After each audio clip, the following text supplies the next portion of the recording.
नमस्कार. Yes news महाराष्ट्रामध्ये आपल्या सर्वांचे स्वागत. सत्यात्मक गाणं केलेलं आहे. सत्य आहे ते त्यांनी जनभावना त्यांनी मांडलेल्या आहेत. आम्ही आज सुद्धा बोलतोय, जे चोरी करतात ते गद्दार आहेत. आणि पहिल्या प्रथम मी महाराष्ट्राच्या जनतेला स्पष्ट करू इच्छितो की काल कामराच्या इथे जी काही तोडफोड केली ती शिवसैनिकांनी केलेली नाही. त्याचा शिवसेनेशी संबंध नाही. ही कदाचित एसएनसी गटाने केली असेल किंवा गद्दार सेनेच्या एसएनसी गटाने केलेली असेल. मुळामध्ये हे जे राज्य चाललंय ते छत्रपती शिवाजी महाराजांच्या आदर्शाने चालले काही गद्दारांच्या आदर्शाने चाललेलं आहे.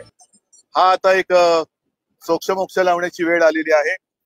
आणि काल जे भेकड लोक आहेत त्यांना त्या गाण्यावरनं तथाकथित त्यांच्या गद्दार नेत्याचा अपमान झाला असं वाटलं म्हणून तोडफोड केली.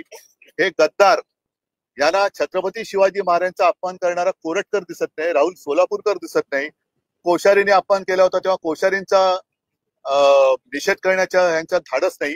हे भेकड लोक आहेत आणि गद्दारच आहेत. त्याच्यामुळे कुणाल कामरानी काही अयोग्य केले असं माझं मत नाही. कुणाल कामरानी जनभावना व्यक्त केलेल्या आहेत आणि मुख्यमंत्री महोदयांना मी सांगू इच्छितो की न्याय सगळ्यांना सारखा पाहिजे. नागपूरच्या दंगलीमध्ये ज्यांचं नुकसान झाले त्यांना नुकसान भरपाई तुम्ही देणार आहात. तसंच कुणाल कामराच्या स्टुडिओची किंवा तिथे जिथे त्यांनी जो कार्यक्रम केला त्या जागेचं ज्यांनी नुकसान केलं त्याची नुकसान भरपाई त्यांना दिली गेली पाहिजे. आणि हे जे भामटे भेकड गद्दार लोक आहेत ज्यांनी काल ही तोडफोड, ज्यांना छत्रपती शिवाजी महाराजांचा अपमान केलेला चालतो मात्र गद्दाराचा अपमान चालत नाही, त्यांच्याकडनं दामदुपटीने वसूल करावी. स्वातंत्र्यावरचा हल्ला आहे का? अभिव्यक्ती वगैरे सत्य बोलणं हा अभिव्यक्ती स्वातंत्र्याचा हल्ला होऊ शकत नाही. हे सत्य आहे आणि आम्ही तो उघड बोलतोय की हे गद्दार आहेत. त्याच्यामुळे हा अभिव्यक्ती स्वातंत्र्य आलं कुठे ह्याच्यात? आणि अभिव्यक्ती स्वातंत्र्य हे गद्दारांच्या बाबतीत कसं काय तुम्ही म्हणता? गद्दारांचं काय? जिथे त्यांनी उघड चोरी केली, सगळं केलेलं आहे, त्याच्यामध्ये मुख्यमंत्री किंवा पोलिसांचा दरारा कमी करण्याचं काम हे चाललेलं आहे. मुख्यमंत्री आणि गृहमंत्री यांचं काही या राज्यात चालत नाही. आम्ही वाटेल ते करू शकतो असं दाखवण्याचा हा जो प्रयत्न आहे तो वेळेच चिरडून टाकला पाहिजे.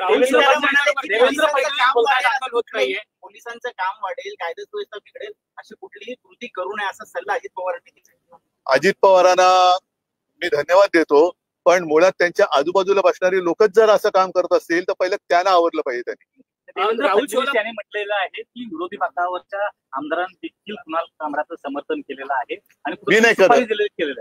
मी केलेलं आहे ना समर्थन. सुपारी देऊन कुणाल कामराला नाही. आता हे बघा, ह्या सुपाऱ्या कोण कोणाला देतं? मग नागपूरच्या दंगलीची सुपारी कोणी दिली होती?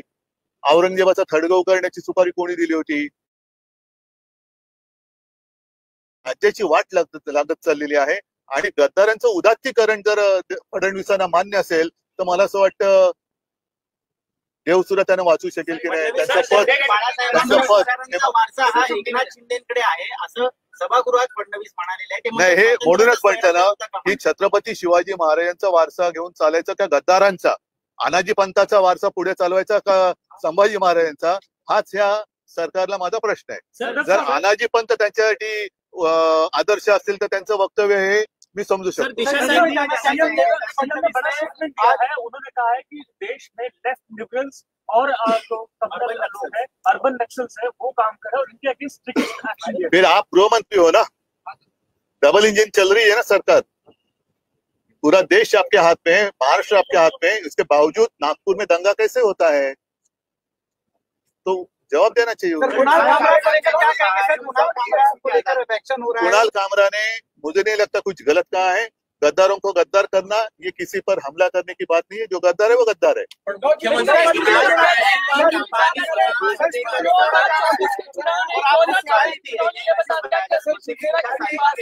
वो छोड़ो, वो नहीं, वो पूरा गाना आप सुन लो, चाहिए तो आपके पास होगा तो बजा कर दिखाओ।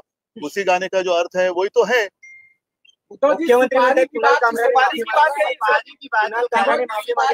कुणाल कामरा जे सत्य आहे ती जनभावना बोललेला आहे आणि असं जर असेल तर तुम्ही सांगा की जो कोणी सत्य बोलेल, सत्यमेव जयते फोडून टाका आणि गद्दारमेव जयते लावा।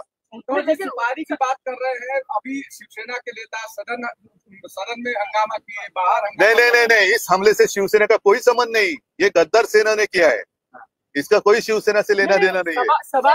जिसके खून में गद्दारी आहे वो शिवसैनिक होई नाही सकता। गद्दारांचं उदात्तीकरण करणारा आणि शिवरायाचा अपमान झाला असताना गप्प बसेला शिवसैनिक असू शकत नाही। ठीक है, नहीं उनकी बात उनके पास है, वो उनके पास, क्योंकि उनको अभी उनके अगर वो गोद पे बैठी है तो उनको संभालने के अलावा और क्या करना चाहिए।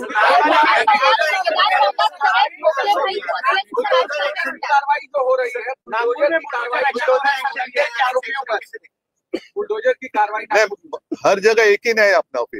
फिर जिसने दंगा भड़काया उनके ऊपर कार्रवाई क्या करेंगे आप? पूरी जांच करो और जो भी है उसमें गुनेगार